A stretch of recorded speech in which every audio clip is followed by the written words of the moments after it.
Welcome to Influential Entrepreneurs, bringing you interviews with elite business leaders and experts, sharing tips and strategies for elevating your business to the next level. Here's your host, Mike Saunders. Hello and welcome to this episode of Influential Entrepreneurs. This is Mike Saunders, the Authority Positioning Coach. Today we have with us Jay Hummel, who's the CEO and co-founder of Wealth Advisor Growth Network. Jay, welcome to the program. Hey, Mike. Thanks for having me. You are welcome. So I always love when I see names of either an expert title or a business, and I always like to see what's behind the name. And, when I see growth, we all love the word growth and scale and increase. So I'm excited to learn how you guys come alongside wealth advisors and help them grow through your network. But get us started with your background. What's your story and how did you get into the financial services industry and the entrepreneurial vision that you have? No, it's great, Mike. And again, thanks for having me. I grew up as a nerdy accountant. I'm a CPA by background. I grew up at Deloitte. Had a great career there, ended up in the consulting world, never thought I would be in the financial services space, ended up being lucky enough to run a multifamily office in Cincinnati, Ohio, which is where I grew up, and then ended up as head of corporate strategy at Envestnet, the fintech that's now touching 124,000 advisors. And so I became very passionate about the advisory space, the financial services space, and how wealth advisors impact families, right? And how do they impact the lives of people? And so 3 years ago, my partner and I, John Phoenix, who's been a good friend of mine for a long time, we decided to start Wealth Advisor Growth Network. We referred to it as WAGN for short. Yeah. John called me when we started the company in full transparency. He said, we're going to call it Wealth Advisor Growth Network. We're going to have firms hitch themselves to the wagon. Yeah. I said, that's about the dumbest idea I've ever heard. And I slept on it for 24 hours. I decided it was a good idea. And so that's what we do. We're focused on empowering advisors to grow revenue, expand margins, increase enterprise value, but more importantly, give better impact to their end clients, right? Because that's what we're all in the business to do. And so we think about how they do that. We help them outsource more effectively so they can spend more time with their clients. Because at the end of the day, the advisor's time is what's valuable, right? The business owner's time is what's valuable. Spend more time with clients. We help firms generate more services. So we bring more services around the advisor to help them do more for the customer, to make them stickier, to make the client happier. In the end, it helps the advisor make more money because they drive more revenue per customer. We help them differentiate their portfolios, because if I'm a financial advisor today, and there's been a lot with GoToChat and a lot of the things that Google and Apple are doing on the robo-advisor space, how do you differentiate yourself? So we spend a lot of time bringing partners to the table to differentiate portfolios for advisors, to help them bring better investments. And then the last piece, which is interesting for this podcast, is so many independent advisors don't pay attention to the business owner, and they need help, because Goldman and JP Morgan and Morgan Stanley and Merrill aren't helping the business owner in the middle market, right? Not in New York, not in Chicago, not in LA, but in Cincinnati, Chicago, Columbus, Lexington. So we help our firms think about opening new markets, which is the business owner category. So that's where we spend our time. Well, you just open up a whole can of amazingness, because it's like, where do we start with that? Because it's unbelievable. And I'm staring at your website, and the opening phrase says, we started WAGN based on the realization that something was missing in the independent advisor space: growth. And the couple things that you said made me think of like the domino effect.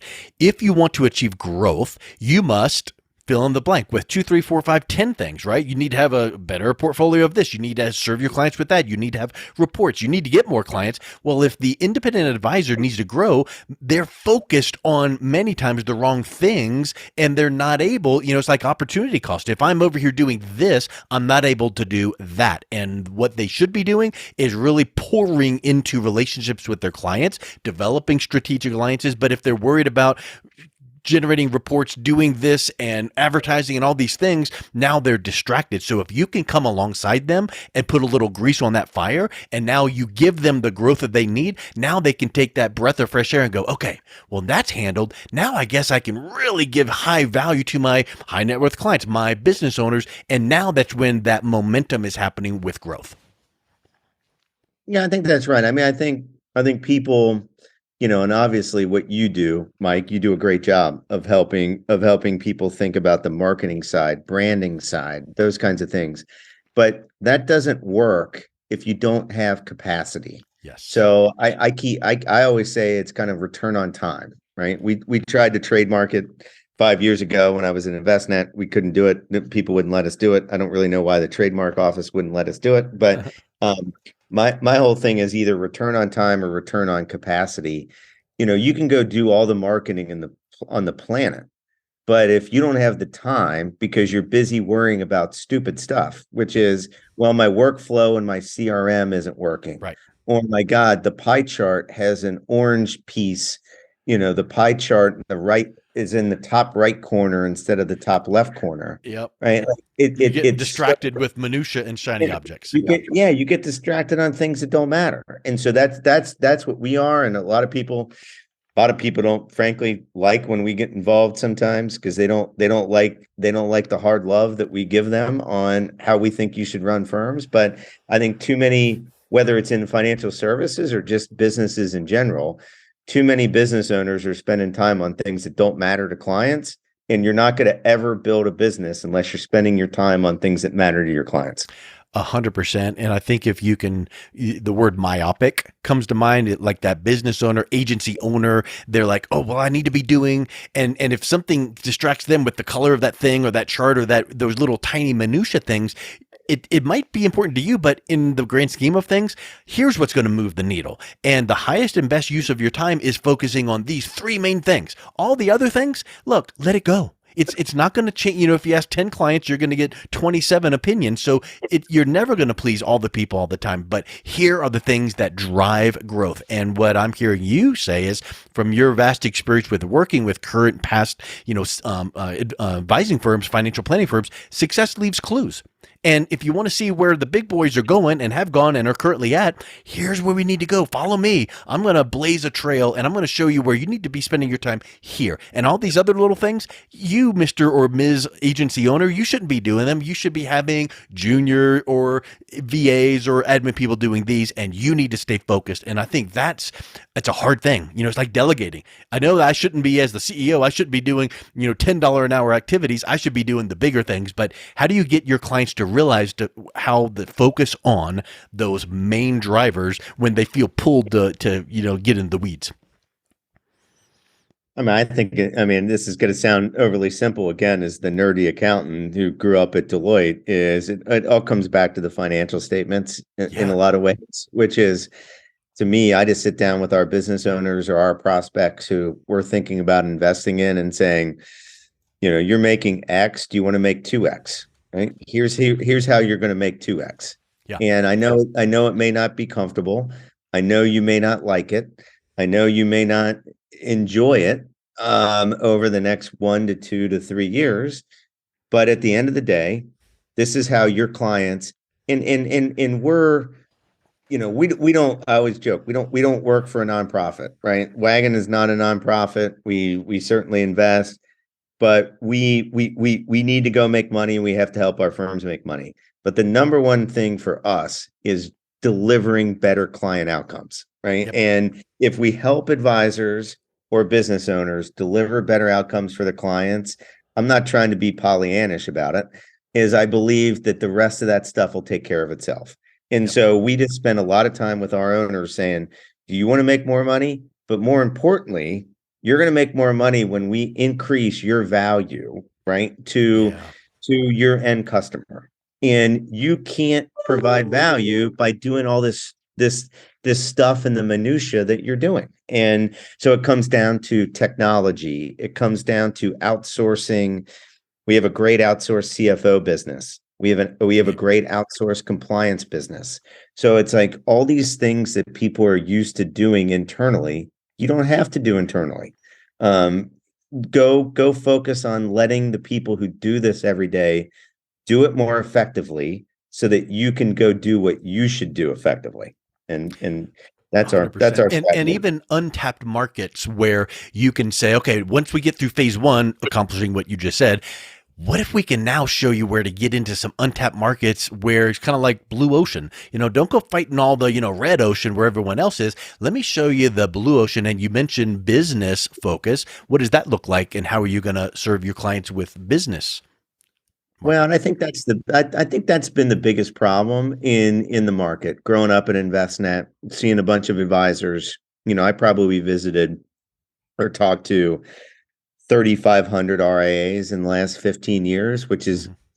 is giving me a lot of perspective. And I think the biggest thing when I said earlier on return on time or return on capacity, whatever we want to use that is, so guess what? We go in and we provide an extra 10 hours for the advisor or for the partners in a week because we're good at scaling things. Mhm. What in the world do they do with those 10 hours? Right? So it has to be creating capacity, but then also bringing growth to the platform, right? Yep. What do they go do with that?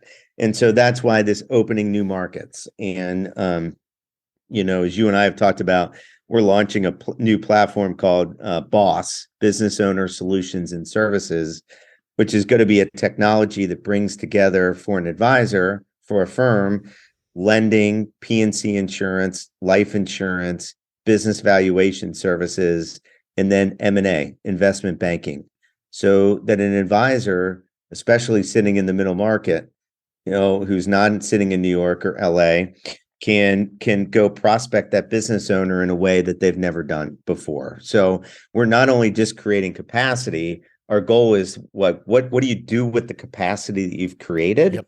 We're trying to give our firms that we invest in and support an opportunity to go do something different in a new market. And it gives you something more fresh to talk about, like with the business vertical, something more than just key man and exit planning.